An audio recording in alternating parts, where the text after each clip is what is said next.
Hello दोस्तों, स्वागत है आपके आज की इस वीडियो में। आज के वीडियो में हम लोग सीखेंगे वास्तविक संख्याएं।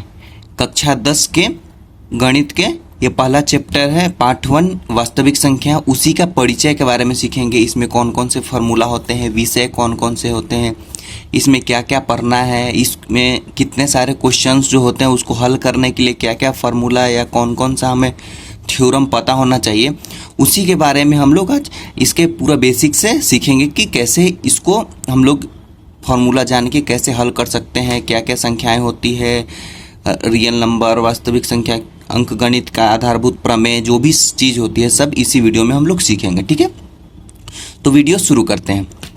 हमारा वास्तविक संख्या का परिचय का हम लोग वीडियो देख रहे हैं। ठीक है, तो वास्तविक संख्या किसे कहते हैं। ठीक है, यहाँ पे हमारा 3 पॉइंट दिया हुआ है। इसी तीनों पॉइंट से हम लोग सीखेंगे कि वास्तविक संख्या क्या होता है। ठीक है, उसके बाद आपको एग्जाम्पल भी देंगे पूरा डिटेल से। अगर आपको वास्तविक संख्या के बारे में भी नहीं पता है तो आप इस वीडियो को देखिए।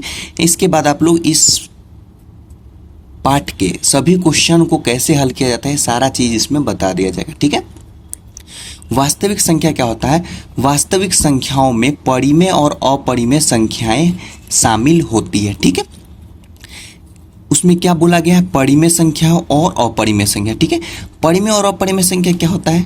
परिमेय संख्या हमारा कोई होगा वो p/q के रूप में होगा। ठीक है, ये परिमेय संख्या है, ये p/q के रूप में होगा, और अपरिमेय संख्या p/q के रूप में नहीं होगा। ठीक है, मतलब मेनली अभी के लिए हम इतना ही जानते हैं। आगे डिटेल में समझेंगे कि परिमेय संख्या किसको बोलते हैं, अपरिमेय संख्या किसको, एग्जाम्पल देके तो आप लोग आसानी से समझ जाइएगा। ठीक है, अभी इतना जान लेते हैं कि परिमेय संख्या को p/q के रूप में लिख सकते हैं और अपरिमेय संख्या को p/q के रूप में नहीं लिख सकते हैं। ठीक है, दूसरा है वास्तविक संख्याओं को संख्या रेखा पर दर्शाया जा सकता है। ठीक है, जैसे यहाँ पे देखिए ये हमारा संख्या रेखा दिया हुआ है। इसके पहले भी आप गणित में पढ़े होंगे कि संख्या रेखा में दर्शाया जाता है संख्या, तो वही दिया गया। वास्तविक संख्या को हम लोग संख्या रेखा पर दर्शा सकते हैं। ठीक है, वो हो गया। तीसरा पॉइंट दिया हुआ है वास्तविक संख्या धनात्मक और ऋणात्मक हो सकती है। धनात्मक मतलब कहने का मतलब क्या हुआ, जमा, मतलब कोई भी संख्या ऐसा जो प्लस में हो वो धनात्मक संख्या, और कोई भी संख्या जो माइनस में हो वो ऋणात्मक संख्या हो जाएगा। तो इसको क्या कर सकते हैं हम लोग, वास्तविक संख्या धनात्मक ऋणात्मक दोनों हो सकते हैं। ठीक है, यहाँ पे हमारा क्या दिया हुआ है, नंबर लाइन दिया हुआ है। इसको हम लोग को जैसे मान लीजिए बीच का नंबर तो 0 लिख देते हैं। इसमें क्या दिया गया, वास्तविक संख्याओं को संख्या रेखा में दर्शाया जा सकता है। मतलब कोई भी वास्तविक संख्या को हम इस नंबर लाइन पर दर्शा सकते हैं। जैसे ये 1 हो गया, 2 हो गया, 3 हो गया, ये 4 हो गया, ये हमारा धनात्मक हो गया। उसी तरह ऋणात्मक में -1, -2, -3, -4 हो जाएगा। ठीक है, ये इतना ही धनात्मक ऋणात्मक संख्या नहीं, तो इसके आगे भी आप अनंत तक ले जा सकते हैं, इसके पीछे भी आप माइनस में अनंत तक ले जा सकते हैं। मतलब इस नंबर लाइन पर अनंत संख्याएं धनात्मक और ऋणात्मक संख्याएं होती है। ठीक है, उसका कोई अंत ही नहीं है। ठीक है, जैसे देखिए यहाँ पे हमारा 2 पॉइंट है, 0 और 1। तो 0 और 1 के ऐसा नहीं है कि यहाँ पे बीच में कोई संख्या नहीं, यहाँ पे अनगिनत वास्तविक संख्या यहाँ पे होगी। ठीक है, अनगिनत मतलब यहाँ पे 2, 5, 10, 12, 100, 1000 कितना भी यहाँ पे अनंत यहाँ पे हमारा पॉइंट आ सकता है। जैसे मान लीजिए ये पॉइंट है, ये पॉइंट है, यहाँ पर ये पे पॉइंट है, तो किसी भी पॉइंट पे यहाँ पे अनगिनत यहाँ पे वास्तविक संख्याएं हो सकती है। ठीक है, जैसे एग्जाम्पल के रूप में हम लोग लेते हैं कि परिमेय संख्या। ठीक है, परिमेय संख्या को क्या हम लोग p/q के रूप में लिख सकते हैं। जैसे अगर हम लोग 3/2 लिखते हैं तो वो कहाँ पे आएगा, यहाँ पे एक पॉइंट मान लेते हैं तो वो क्या हो जाएगा 3/2। 3/2 को हल करते हैं तो वो नहीं, यहाँ पे आएगा 1.5 होता है। ठीक है, तो क्या हो जाएगा, यहाँ पे आ जाएगा। उसी तरह अगर 5/2 हम लोग लिखते हैं तो वो यहाँ पर आ जाएगा। ठीक है, ये 2.5 होता है तो मतलब 2 और 3 के बीच में यहाँ पे आ जाएगा। उसी तरह 3/2 लिखते हैं तो वो 1, 2, यहाँ पे भी कोई संख्या हो सकता है, यहाँ पे भी कोई संख्या हो सकता है। ठीक है, 3 वैसे ही 2/3, 5/6 कुछ भी कोई सा भी पॉइंट के बीच में वहाँ पे हो सकता है। ठीक है, तो ये जितना भी बटा वाला संख्या है जो देखिए नॉर्मल संख्या ये हमारा, ये सभी क्या है, परिमेय संख्या है। उसी तरह अपरिमेय संख्या भी हमारा होता है। जैसे √2, ये क्या हुआ, ये हमारा अपरिमेय संख्या है। √3, √5, √2 कहाँ पर आएगा, 1 और 2 इन दोनों के बीच में कहीं पे मान लीजिए यहाँ पे, तो यहाँ 1 और 2 दोनों के बीच में यहाँ पे √2 है। उसी तरह √3 क्या आएगा, वो भी 1 और 2 के बीच में यहाँ पे आएगा। √5 आएगा, 2 और 3 यहाँ पे मान लीजिए, तो यहाँ पे रूट क्या आ जाएगा हमारा, √5 आएगा। ठीक है, तो कहने का ये मतलब हुआ कि वास्तविक संख्या यहाँ पे हमारा जो नंबर लाइन ये वाला दिया हुआ है, इस पे अनगिनत वास्तविक संख्याएं हो सकती है।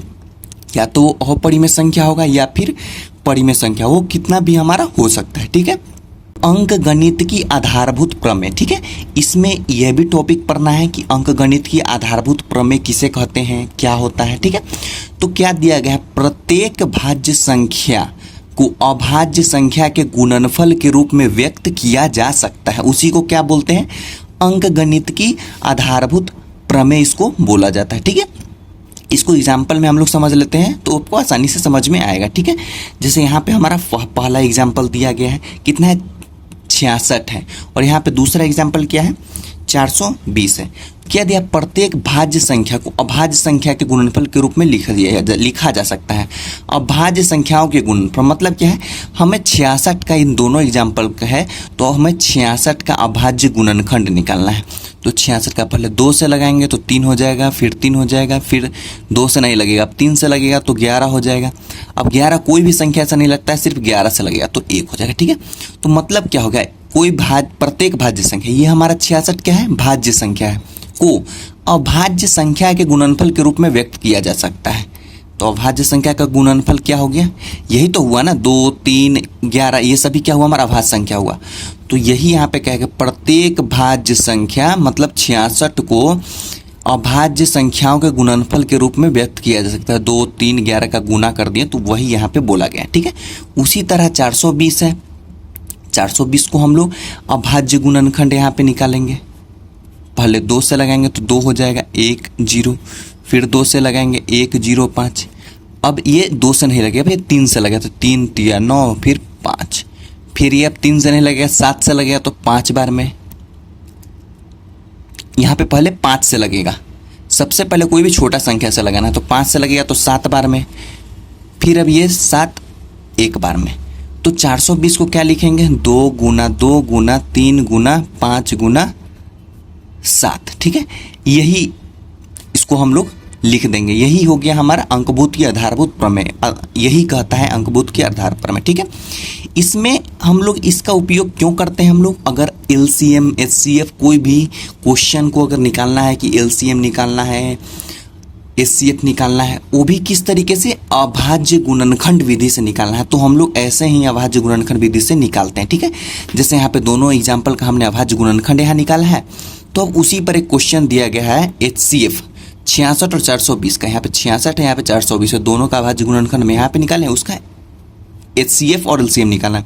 सबसे पहले एचसीएफ हम लोग निकाले। ठीक है, एचसीएफ क्या होता है, एचसीएफ मतलब कोई जो दो संख्या का अगर हमें एचसीएफ निकालना है तो वो दोनों संख्या में जो कॉमन संख्या होगा वही क्या हो जाएगा, एचसीएफ हो जाएगा। ठीक है, एग्जाम्पल समझते हैं, यहाँ पे 66 और 420 है, 66 और 420 दोनों का हम लोगों ने अभाज्य गुणनखंड निकाल लिया, इतना होता। ठीक है, अब इन दोनों में हमारा जो कॉमन संख्या होगा वही एचसीएफ होगा।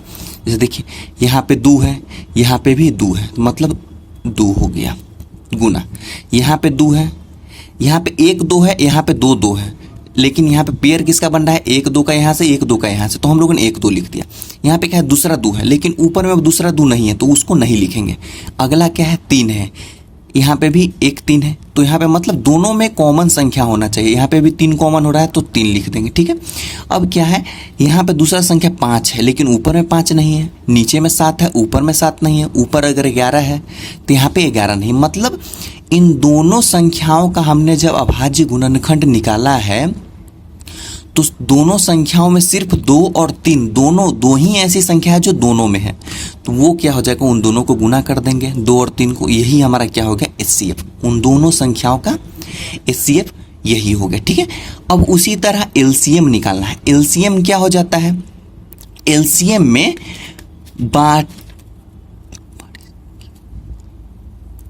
अब क्या निकालना है, एलसीएम निकाल। एलसीएम में क्या होता है, बड़ी संख्या होती है जो ज्यादा बार आया हो, मतलब एलसीएम में जो ज्यादा बार आएगा और वो बड़ी संख्या होना चाहिए। जैसे कि इन दोनों में एग्जाम्पल है हमारा 66 और 420 का एलसीएम निकालना है। तो क्या है, यहाँ पे 2 है, 2 एक बार है, यहाँ पे 2 2 बार है, ठीक है। तो इन दोनों में से हम लोग क्या लिखेंगे, 2 2 बार लिखेंगे, क्योंकि अभी हमने आपको बताया है कि वैसी संख्या जो ज़्यादा बार आया हो, तो 2 यहाँ पे एक बार आया और 2 2 बार आया, तो ये यहाँ पे 2 बार लिख देंगे 2, ठीक है। फिर गुना, ऊपर वाले में क्या है 3 है, नीचे वाले में भी 3 है, तो 3 3 एक बार आया है, ठीक है, तो एक बार 3 लिख देंगे गुना। फिर क्या है 5 है, फिर क्या है ऊपर 11 है, अभी 2 3 के बाद कौन सी छोटी संख्या 5 है, तो 5 भी लिखेंगे। इसमें ऐसा नहीं है, इस अगर एलसीएम हम लोग निकाल रहे हैं तो इसमें सिर्फ कॉमन वाली संख्या को नहीं लिखना होता है, कोई भी संख्या या तो एक बार भी आया वो भी लिख सकते हैं, अगर दोनों में एक एक बार आया है तो एक बार लिख सकते हैं, अगर कोई एक संख्या में एक बार आया है और दूसरी संख्या को हम लोग गुणनफल निकाल रहे हैं तो 2 बार आया तो 2 बार लिख सकते हैं, ठीक है। तो 5 यहाँ से आ गया, फिर यहाँ पे 7 है लेकिन ऊपर में 7 नहीं है, फिर भी एक बार 7 लिखेंगे। फिर ऊपर में 11 है, नीचे में 11 नहीं है, फिर भी एक बार 11 लिखेंगे, ठीक है। तो 11 7 5 3 2 और 2, इन सभी को हम लोग गुना करेंगे तो 4 6 2 0, ये हमारा एलसीएम आता है, ठीक है।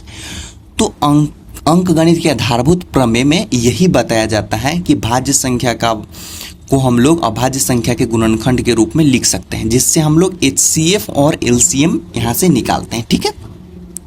अब अगला हम लोग समझते हैं कि क्या होता है। आगे दिया गया है एलसीएम तथा एचसीएफ में संबंध, ठीक है। ये भी इस पार्ट में इस तरह का क्वेश्चन आता है, या फिर एग्जाम में इस तरह का क्वेश्चन आता है कि दोनों में संबंध के हिसाब से आपको क्वेश्चन पूछा जाएगा, ठीक है। तो इसका फॉर्मूला क्या दिया है, एलसीएम गुना एचसीएफ बराबर पहली संख्या गुना दूसरी संख्या। ये क्या हो गया, इसका फॉर्मूला हो गया, ये हमारा बेसिक फॉर्मूला हुआ, ठीक है। जैसे यहाँ पे एक क्वेश्चन दिया गया, ठीक है, ये हमारा एक क्वेश्चन है, एग्जाम्पल में हम लोगों ने क्वेश्चन लिया है, पहली संख्या है 66, दूसरी संख्या है 420, एचसीएफ दिया गया है 6, तो हमें क्या निकालना है, एलसीएम निकालना है, ठीक है। इस ऐसा भी क्वेश्चन आता है कि पहली संख्या दूसरी संख्या दे देता है, एचसीएफ भी दे देगा, तो एलसीएम निकालना होगा। नहीं तो अगर पहली संख्या दूसरी संख्या दे के एलसीएम हमारा दे दिया तो बोल देगा एचसीएफ आप लोग निकालें, ठीक है। इसको भी हम लोग को कैसे करना है, यहाँ पे जो फॉर्मूला दिया गया है उसी पर हम लोग हल कर लेंगे, ठीक है। तो क्या फॉर्मूला है हमारा, एलसीएम गुना एचसीएफ, तो एलसीएम हमें निकालना है इसलिए एलसीएम एज इट इज लिख लेंगे, गुना एचसीएफ है, एचसीएफ कितना है 6 है, बराबर पहली संख्या और दूसरी संख्या का गुना करना है, तो 66 और 420 का गुना करना है। तो यहाँ से एलसीएम का वैल्यू क्या आ जाएगा, 66 गुना 420 ऐसे ही रह जाएगा, यहाँ पे गुना में था तो भाग में आ जाएगा इस साइड में। अब इन दोनों को काट देंगे, 6 से 66 कट जाएगा 11 बार में, तो यहाँ से एलसीएम हमारा कितना आ जाएगा 4620, यही क्या हो गया, आंसर हो गया, ठीक है। और देखिए लास्ट वाले क्वेश्चन में हम लोगों ने यहाँ पे गुणनखंड निकाल के बनाया था तो भी कितना आंसर आया था 4620। मतलब कहने का ये मतलब हुआ, अगर दो चीज़ दिया हुआ है, पहली संख्या दूसरी संख्या दिया गया है और एलसीएम और एचसीएफ में से कोई एक चीज़ दिया गया है, तो तीसरी संख्या हम लोग चौथी जो भी पूछा जाए, या एलसीएम दिया हुआ है तो एचसीएफ हम लोग निकाल सकते हैं, ठीक है। अब आगे देखते हैं, इस पार्ट में इस तरह का क्वेश्चन भी दिया जाता है कि सिद्ध करो √2 एक अपरिमेय संख्या है, ठीक है। यहाँ पे नंबर चेंज हो सकता है, √3 √5 2 + √3 ऐसा भी नंबर आ सकता है, ठीक है। तो इस तरह के क्वेश्चन को हम लोग कैसे हल करेंगे, जो भी चीज़ दिया हुआ है, अगर दिया हुआ है √2 एक अपरिमेय संख्या सिद्ध करना है तो हम लोग उसका अपोजिट मतलब उसका उल्टा हम लोग मान लेंगे, माना √2 एक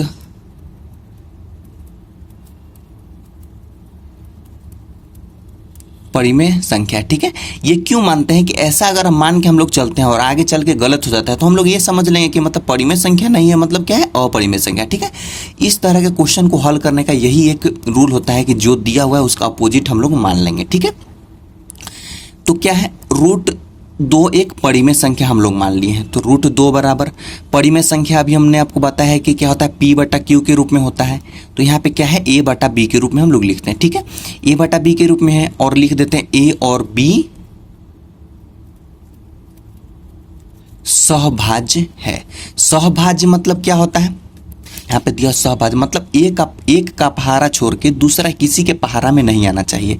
जैसे कि मान लीजिए 2/3 दिया गया है, ये सहभाज्य है, ये भी सिर्फ 2 से ही कटेगा, सिर्फ ये भी 3 से ही कटेगा। दो ऐसा नहीं कि 2/4 ये नहीं ले सकते, क्योंकि इसमें ये भी 2 का पहाड़ा में आ रहा है, ये भी 2 का पहाड़ा में आ रहा है। ठीक है, तो सहभाज्य करने का मतलब यही हुआ कि कोई भी ऐसा संख्या जो सिर्फ एक से ही, ये भी 1 का पहाड़ा में आएगा, ये भी 1 और दूसरा कोई भी संख्या का पहाड़ा में, दोनों सेपरेट रन से, मान लीजिए 2 का पहाड़ा में तो ये 3 का नहीं तो कुछ अलग संख्या करना चाहिए, ये 2 का पहाड़ा में है तो नीचे भी 2 का पहाड़ा में आ जाए तो वो सहभाज्य नहीं होगा। ठीक है, तो 2/3 यहाँ से हमें क्या पता चला कि सहभाज्य होता है। ठीक है, अब क्या करना है, दोनों तरफ हमें वर्ग करना है, √2 का वर्ग कर लिए। यहां से हमें क्या पता चला, a और b क्या है, सहभाज्य संख्या है। ठीक है, √2 बराबर a/b। अब इसको एक साइड करते हैं तो क्या हो जाएगा, √2 और b गुना हो जाएगा तो √2b हो जाएगा, और इन दोनों का हम लोग को वर्ग करना है। ठीक है, जैसे कि √2 और b एक साथ आ गया, फिर a वाला एक साइड आ गया बराबर के, और दोनों तरफ हम लोगों ने वर्ग कर लिया, यहाँ पर वर्ग कर लिया। फिर क्या हो जाएगा, यहाँ से √2 का वर्ग है, मतलब √2 गुने √2, मतलब √2 है, फिर यहाँ पे 2 है, तो दो संख्या रूट के अंदर सेम संख्या है, तो वो सेम संख्या बाहर आ जाता है बिना रूट के, मतलब √2 कितना हो जाएगा, उसका आंसर 2 हो जाएगा। तो यहाँ से क्या हो गया, 2 हो गया, और b² है तो b² ही रह जाएगा बराबर, ये a² ऐसे ही उतर जाएगा। ठीक है, यहां से हमें क्या पता चला, √2 a² को विभाजित करता है। ठीक है, यहां से हमें क्या पता चला कि √2 जो है, यहां से 2 जो है वो a² को विभाजित करता है। क्यों, क्योंकि यहां पे a² का गुणनखंड 2 है।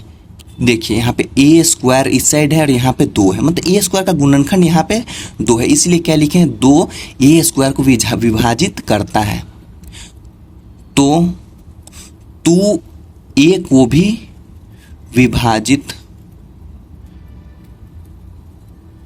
करेगा। ठीक है, अगर ये a² को विभाजित करता है 2 तो a को भी विभाजित करेगा, वही चीज यहाँ पे लिखा गया है। ठीक है, इसको हम लोग क्या है, इक्वेशन 1 मान लेते हैं। ठीक है, अगला अब क्या है, a बराबर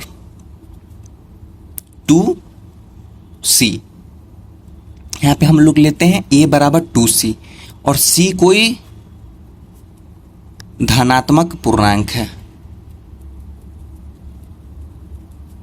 ठीक है, यहां पे क्या है, c कोई भी धनात्मक पूर्णांक है, कोई भी संख्या यहां पे हो सकता है। a बराबर 2c हम लोगों ने मान लिया कि यहां पे c कोई धनात्मक पूर्णांक है। ठीक है, अब इसको हम लोग a है यहाँ पे, और इधर में 2c दिया हुआ है कि a बराबर 2c हम लोग ने माना। ठीक है, अब यहाँ पे क्या है, 2b है, 2b² को हम लोग क्या लिखना है, ऐसे ही 2b² लिख देंगे बराबर, यहाँ पे a² है, और a को हम लोगों ने क्या माना है, 2c, तो यहाँ पे क्या हो जाएगा, 2c का स्क्वायर हो जाएगा, दोनों तरफ हम लोग स्क्वायर करेंगे तो ऐसा ही हो जाएगा। ठीक है, अब आगे क्या है, 2b² ऐसा ही हो जाएगा बराबर, 2 का स्क्वायर 4, फिर c², तो यहाँ से 2 से ये 4 कट जाएगा 2 बार में, यहाँ से b² बराबर क्या हो जाएगा, 2c²। ठीक है, यहाँ पे भी क्या पता चला, 2b² को विभाजित करता है,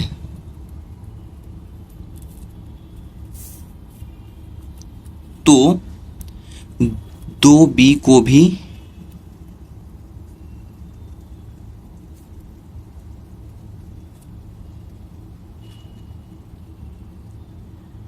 विभाजित करेगा। ठीक है, यहां से हमारा ये दूसरा इक्वेशन हो गया। ठीक है, b² बराबर 2c²। ठीक है, अब यहां पे क्या लिखना है, 1 व 2 से 2a और b दोनों को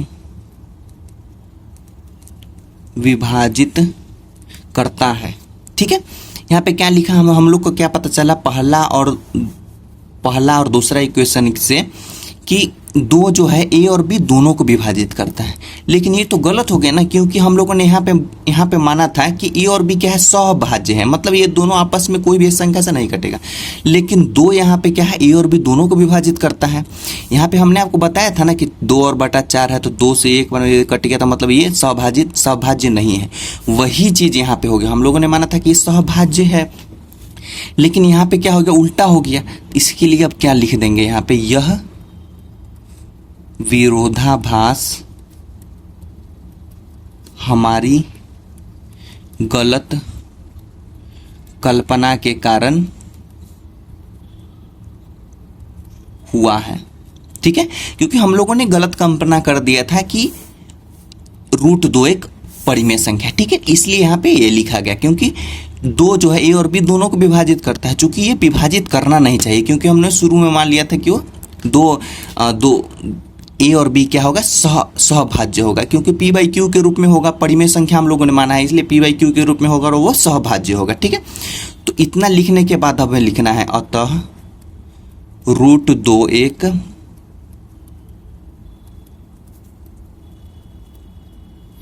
अपरिमेय संख्या है। ठीक है, ऐसे ही इस तरह के क्वेश्चन को हल करना। अगर परिमेय संख्या दिया, अपरिमेय संख्या गया बोल रहा है सिद्ध करने के लिए, तो हम लोग पहले उसका उल्टा मानेंगे और फिर इसको हल करेंगे। ठीक है, इसी पर आप लोग √5, 2 + √3, ऐसे ही बहुत सारे क्वेश्चन आते हैं, इस तरह के सभी क्वेश्चन को आप लोग हल कर सकते। ठीक है, तो यही था हमारा कक्षा 10 के गणित के पहले चैप्टर, पहला अध्याय वास्तविक संख्याओं का परिचय। इसमें सारा चीज़ मैंने बताया। अब इस अगले वीडियो में इसके प्रश्नावली 1.1 के क्वेश्चन को हल करेंगे। उसी तरह आगे भी वीडियो आते रहेगा। तो उम्मीद करते हैं ये वीडियो आपको पसंद आया होगा। पसंद आया हो तो लाइक सब्सक्राइब जरूर करें और अपने दोस्तों के साथ जरूर शेयर करें।